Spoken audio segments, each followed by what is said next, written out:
Okay, Thomas the Tank Engine fans, here we have a first look at the Wooden Railway series, Racing Vinny. Vinny is a new character from the upcoming film, The Great Race, to be released September of 2016. Now, Vinny is the main antagonist in the film, and you can tell he's big, he's bad, and he is mean-looking guy. So let's open him up and get a closer look at Vinny. So here we have Vinny, or Racing Vinny, as it says on the card, outside of the box. We'll just put his tender down for now and look at a bit at the engine. A little bit about Vinny. He is based on the Montreal Locomotive Works Limited 484-6400 design. This was a design that was used extensively in North America on the Canadian National Railway and the GTW as well. So he served all over Eastern North America. And as such, he represents North America, the entire continent of North America, in the Great Race. Now, there's a little bit of controversy online about whether he's Canadian or American. There's a lot of debate on some of the chat rooms. But we're going to touch on why I think he is a good representative of the entire continent.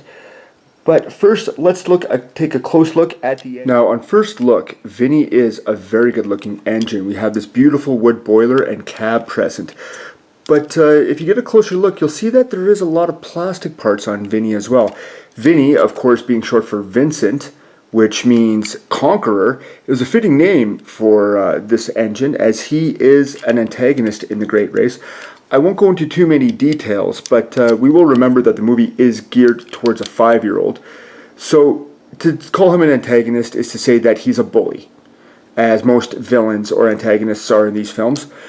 Looking at the undercarriage, we're just going to split it up. You can tell that the undercarriage here is all plastic, and it goes right into the first axle as well. It's another plastic piece coming around here, but the tri-axle, the tri-rear axle, it is made out of wood.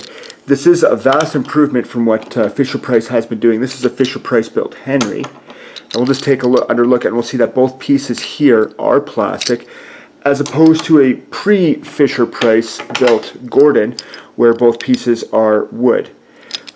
Vinny can be directly compared to Hero, who has both pieces plastic here, as well as this giant plastic piece. Hero actually is probably about 50% plastic, 50% wood. Vinny's got a little bit more wood on him than that. Also, looking at the cab, we really have to focus over the nameplate of Vinny. This is actually just a molding mark, and it's my understanding that this mark is on every single model. It's a stork kiss, if you will, but I think that they could have improved it a bit better by getting rid of that. It is unfortunate.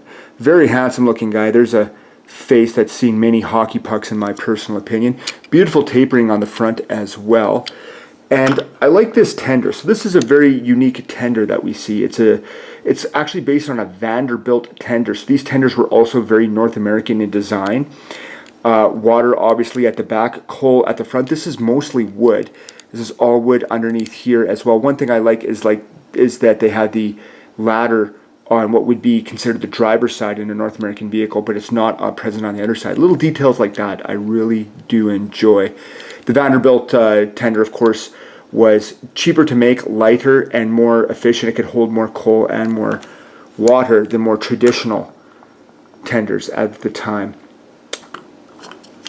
Getting back to these tandems, I'm not a big fan of this front stable axle and these rear triangles.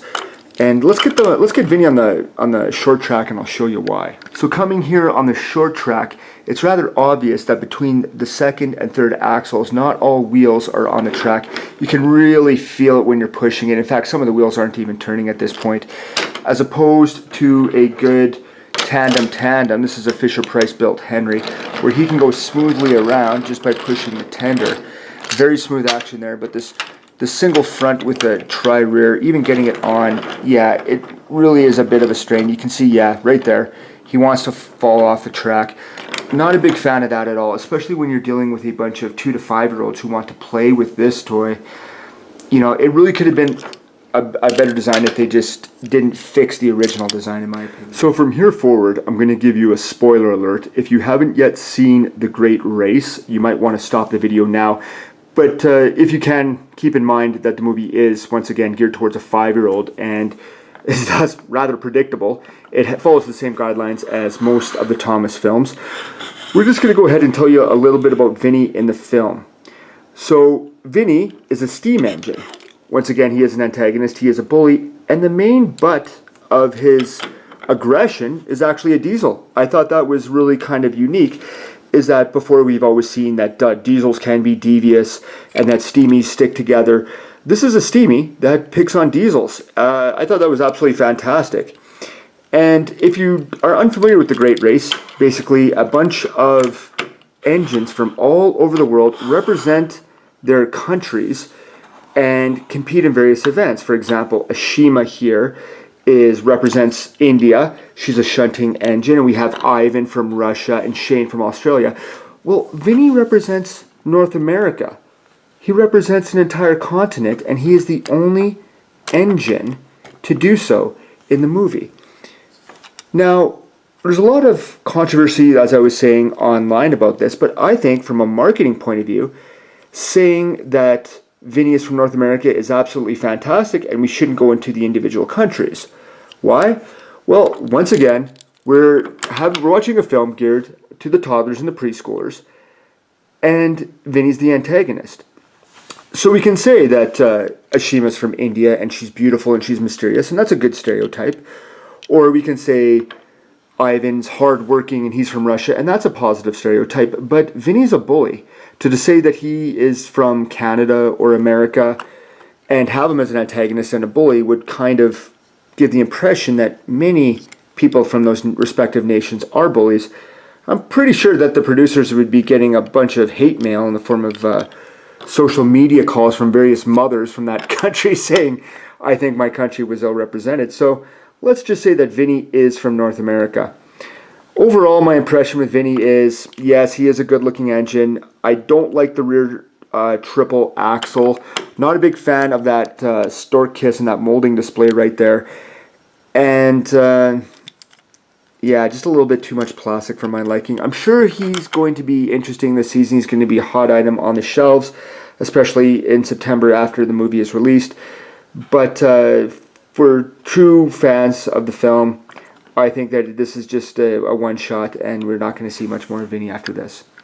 Okay, that is my review of Vinny, the wooden engine from Thomas Line, from Thomas and the Great Race. If you liked our review, please hit like or subscribe, and we hope to talk to you soon. Here, Liam, why don't you open it? Okay.